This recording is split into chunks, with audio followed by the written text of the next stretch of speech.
तो साल था 2026। T20 वर्ल्ड कप का मंच और कोलंबो का स्टेडियम खचाखच भरा हुआ था।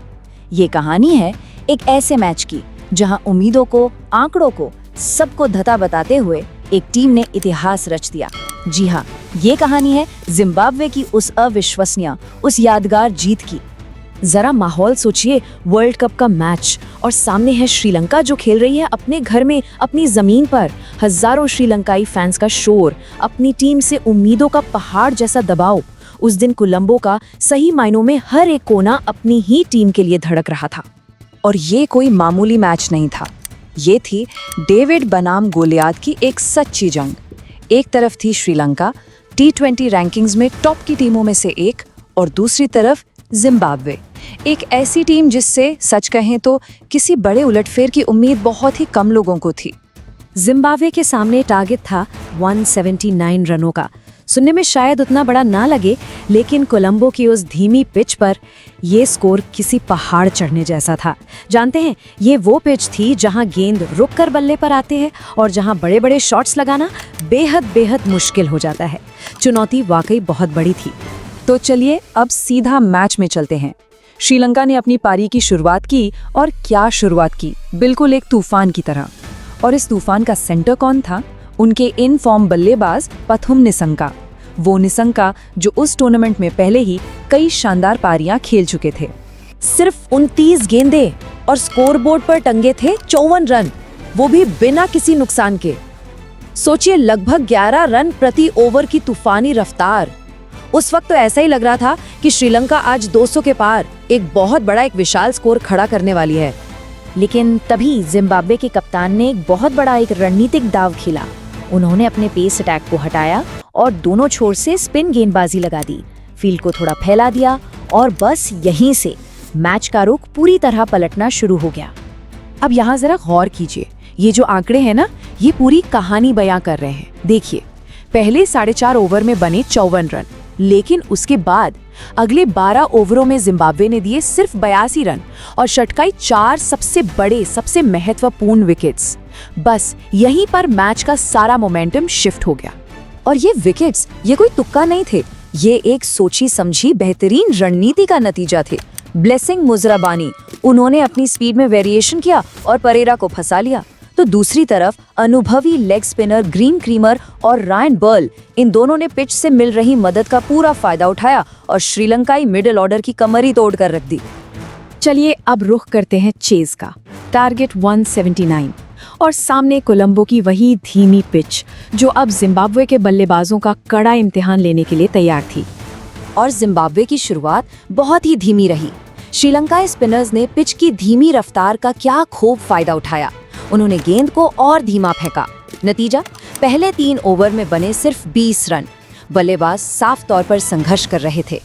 और फिर 10.1 ओवर में वो पल भी आ गया जब रिक्वायर्ड रन रेट 10 के पार चला गया। T20 चेज में जानते हैं, ये एक बहुत बड़ा साइकोलॉजिकल प्रेशर पॉइंट होता है। यहाँ से हर गेंद पर बाउंड्री मारने का दबाव बनने लगता है। तो 10 ओवर खत्म हुए और अब जिम्बाब्वे को चाहिए थे 60 गेंदों पर 101 रन, यानी हर गेंद पर लगभग 2 रन बनाने की जरूरत थी। श्रीलंकाई स्पिनर पूरी तरह से हावी थे। ऐसा लग रहा था कि मैच उनकी मुट्ठी में आ चुका है। मगर तभी रायन बर्ल ने एक छोटा सा लेकिन जोरदार जवाबी हमला किया। जैसा कि मैच रिपोर्ट में लिखा गया, बर्ल ने अब दमदार हिट्स लगाने शुरू कर दिए। पहले एक शॉर्ट बॉल पर चौका और फिर मैदान के ठीक नीचे 103 मीटर का लंबा छक्का। अरे क्या छक्का था वो! गेंद मानो सीधा स्टेडियम की छत की ओर चली गई। उस एक हमले ने जिम्बाब्वे की मुरझाई हुई उम्मीदों में दोबारा जान फूंक दी। लेकिन बर्ल के आउट होते ही जिम्बाब्वे को फिर एक जोर का झटका लगा। 50 गेंदों में 81 रन चाहिए थे। अब तो टीम को किसी चमत्कार की जरूरत थी, और वो चमत्कार बनकर क्रीज पर आया एक ऐसा खिलाड़ी जिसका नाम है सिकंदर रजा। और बस यहीं से शुरू हुआ द सिकंदर रजा शो। एक ऐसी पारी जिसने सिर्फ मैच का नक्शा ही नहीं बदला, बल्कि श्रीलंकाई टीम के आत्मविश्वास को भी बिल्कुल तहस नहस करके रख दिया। और ये देखिए, ये स्लाइड रजा की शानदार स्ट्रैटेजी को दिखाती है।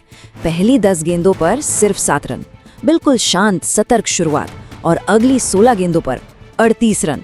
एक जोरदार निर्णायक हमला। यही तो एक अनुभवी खिलाड़ी की निशानी होती है, पहले पिच को समझना, गेंदबाजों को पढ़ना और फिर सही समय पर अटैक करना। वो पहली 10 गेंदें वो तो तूफान से पहले की खामोशी थीं। और फिर आया वो ओवर। गेंदबाज थे दुशान हेमंता और सामने सिकंदर रजा। रजा ने जो हमला बोला उसने मैच को पूरी तरह पलट दिया। पहली गेंद एक जोरदार 94 मीटर का छक्का लेग साइड पर, फिर अगली गेंद एक और सीधा पावरफुल छक्का और फिर एक चौका। एक ही ओवर में श्रीलंका की सारी प्लानिंग पर पानी फिर गया। इस हमले के बाद श्रीलंकाई कप्तान के चेहरे पर घबराहट साफ देखी जा सकती थी। गेंदबाजों के कंधे झुक चुके थे। रजा ने सिर्फ रिक्वायर्ड रन रेट को नीचे नहीं लाया, बल्कि पूरा का पूरा साइकोलॉजिकल प्रेशर अब श्रीलंका पर डाल दिया था।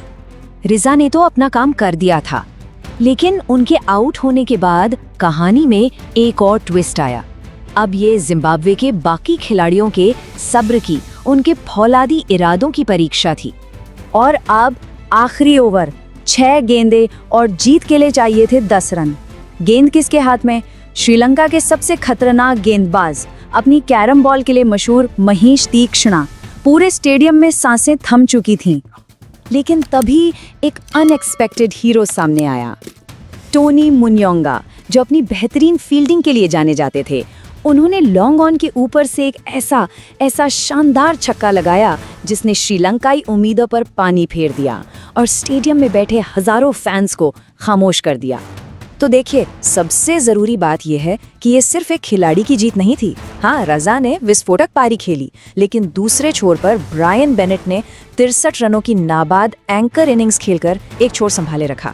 बेनेट की इसी पारी ने तो रजा को खुलकर खेलने की आज़ादी दी थी। और हाँ, गेंदबाजों के उस मिडिल ओवर्स वाले स्पेल को कैसे भूल सकते हैं?